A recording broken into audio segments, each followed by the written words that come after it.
देश में corona virus की दूसरी लहर का कहर जारी है। हर दिन कोरोना अपने रिकॉर्ड तोड़ रहा है।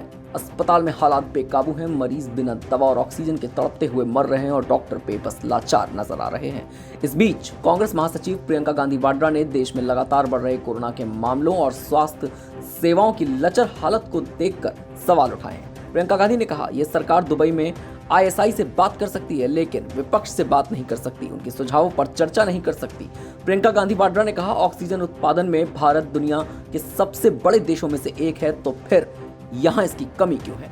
आपके पास कोरोना की पहली और दूसरी लहर के बीच 8 से 9 महीने का समय था। आपके खुद के सारे सर्वे ये संकेत दे रहे थे कि दूसरी लहर आएगी, लेकिन आपने इस पर ध्यान नहीं दिया।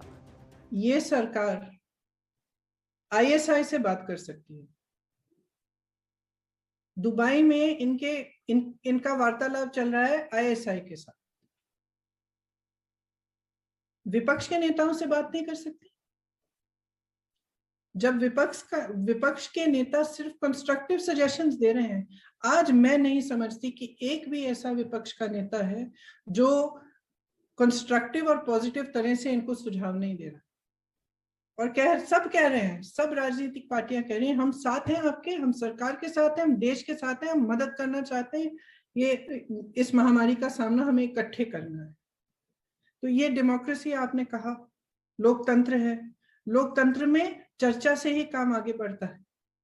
लोकतंत्र में कभी कभी आलोचना भी सुननी पड़ती है, और खास तौर से ऐसे मौके पर जब पूरा देश इस इतनी बुरी परिस्थितियों से गुजर रहा है। ऐसे मौके पर ये तू मैं किसी को शोभा नहीं देता, किसी को। तो जब विपक्ष के नेता आपको सुझाव दे रहे हैं तो इसीलिए दे रहे हैं क्योंकि कुछ ऐसी चीजें जो आपने की नहीं। जैसे मैं भी कह रही हूँ, मैं किस लिए इतनी उत्तेजित कह रही हूँ, क्योंकि जिन परिस्थितियों को हम देख रहे हैं, जो हो रहा है हमारे सामने, हम सबके साथ इस महामारी ने किसी को नहीं छोड़ा है, सब हम देख रहे हैं। तो इन परिस्थितियों में नाराजगी तो होगी ना, कि क्यों नहीं किया? आपके पास समय था, आप PR में पड़े हैं, प्रचार में पड़े हैं।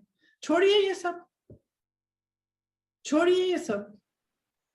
आज वो समय है जब आपको जनता के साथ होना है, साथ खड़े होना है।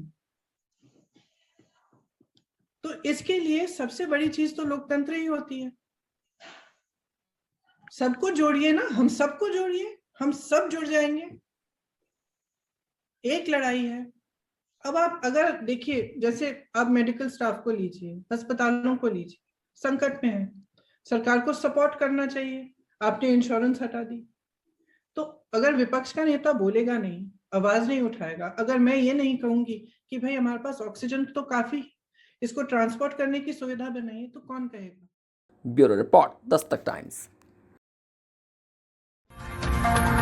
ताजा तरीन खबरों के लिए सब्सक्राइब करना ना भूलें दस्तक टाइम्स। बेल आइकन दबाकर पाएं देश विदेश की लेटेस्ट खबरों की नोटिफिकेशन।